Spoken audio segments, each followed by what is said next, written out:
série A Cura das Minhas Memórias, uma forma de me encontrar para seguir em frente. Esta série está relacionada ao nosso livro, que foi lançado em 2015 pela editora Canção Nova. E hoje nós vamos falar do último capítulo, ou seja, esse é o nosso último vídeo da série. Esse último capítulo, o tema é muito interessante porque fala do sofrimento. O sofrimento é suportável. E veja bem, de uma certa forma você viveu isso, você está vivendo esse drama aí quando você coloca a sua pergunta, né, que está dentro de você, que você quer ser curado. Então, provavelmente você passou por um certo sofrimento aí ao escrever sua história de vida. É um sofrimento, tá? Mas ele é suportável desde que você dê um significado para ele. Por isso que é importante esse capítulo, você ler esse capítulo, pelo menos para você entender isso. Porque você, mesmo diante do seu sofrimento, você pode decidir-se, dar uma resposta diferente. Agora, nós vamos para a coisa prática nesse capítulo. Primeiro, João Carlos, olha só que interessante. Esse capítulo, ele é como se fosse um resumo de tudo, né? Porque a pessoa escreveu lá, ela escreveu, identificou as dificuldades, que foi o primeiro processo que ela fez aqui com a gente. Depois, ela resgatou todas as memórias, ela trouxe todas as vivências das memórias. Dessas memórias, ela retirou aquelas memórias que faziam parte da manifestação para manter a dificuldade dela, que eram raízes das dificuldades. Depois que ela fez isso, que ela encontrou essas raízes da dificuldade, o que ela entendeu? Ela então identificou algumas coisas que talvez ela não podia mudar, que talvez eram sofrimentos, ou algumas coisas que ela pode mudar, e aí ela começa a fazer a pergunta: o que eu agora faço com isso tudo na minha vida? Eu descobri, e às vezes você sofreu muito ao escrever, como João Carlos disse, o que eu vou fazer agora com tudo isso que eu escrevi, com tudo isso que eu descobri? E aí entra, né, João Carlos, nesse capítulo. Qual que é a tendência que o ser humano tem? É de ter somente a consciência. Ele teve a consciência do problema, entendeu todo o caminho, toda a história que foi provocando, organizando na vida dele esse grande problema da vida dele, e ficou só na consciência. E para por aí. O maior problema que nós temos vivido dentro da nossa clínica é justamente isso. Não é somente a tomada de consciência, é uma tomada de atitude que nós precisamos de ter. Por isso que é importante, nesse momento desse capítulo, por isso que nós escrevemos esse capítulo, para você entender isso.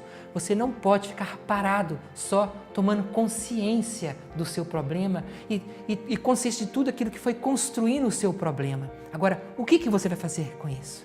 Isso é uma tomada de consciência, mas ela é proativa. É uma tomada de consciência que vai lançar você para frente. Por isso nós colocamos ali, no último capítulo, a proposta de projeto de vida.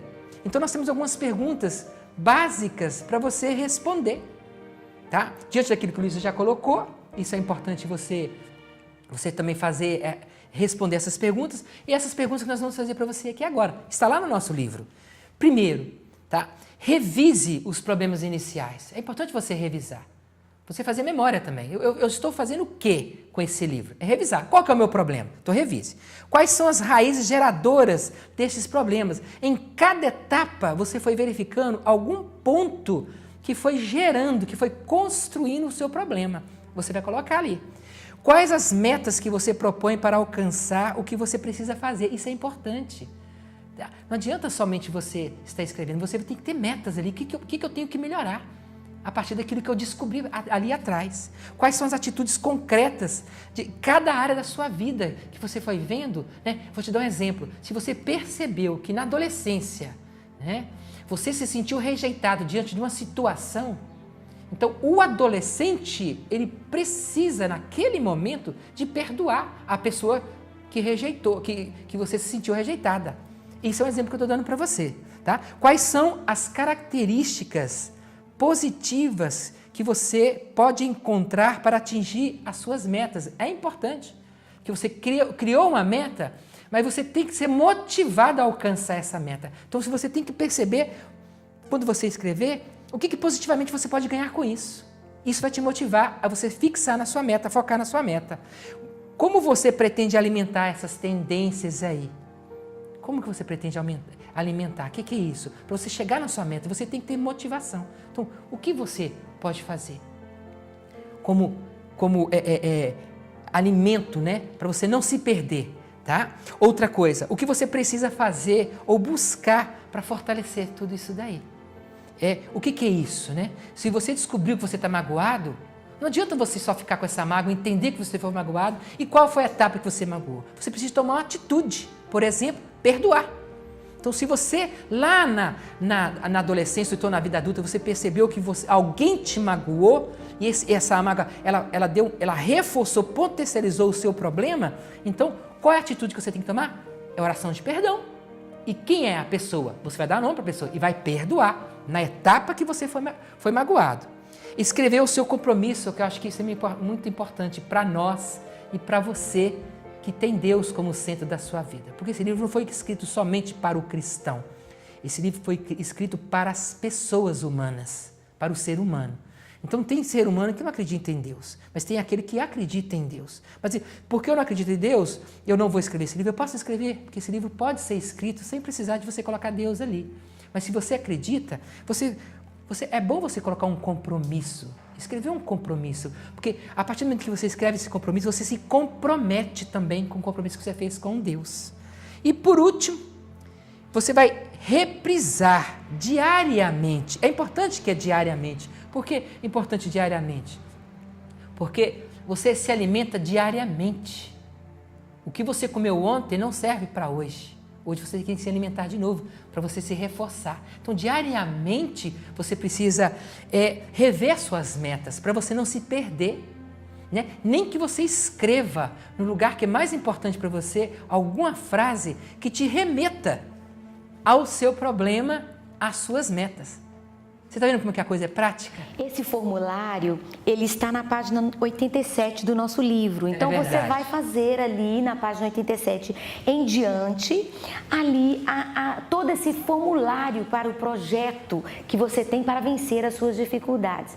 E nós queremos também convidar vocês a ler o anexo A. O anexo A do nosso livro, que não é esse primeiro capítulo, mas que vai te ajudar muito, ele está na página 93 e fala sobre o processo da cura interior, minhas memórias sobre o olhar de Deus. Então, para você que acredita em Deus e acredita que Ele pode te ajudar, Ele pode curar você nesse processo todo, que é chamado de cura interior, é uma viagem para dentro de você, das suas memórias, mas acompanhado de Deus. Aí você lê esse capítulo não, o anexo A. Nesse anexo tem uma oração e essa oração pode te ajudar também nesse processo, viu? Porque você não está sozinho, Deus está junto com você.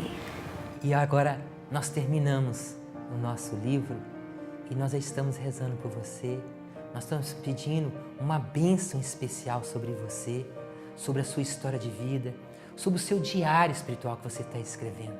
Isso é importante demais, você agora tem um diário espiritual e que você possa rever. Se você tem outros problemas, você pode refazer isso, fazer um outro diário focado em outro problema na sua vida.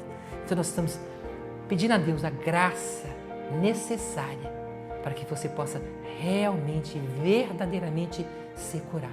E que Deus te abençoe, te guarde, te ilumine e te proteja. Em nome do Pai, do Filho e do Espírito Santo.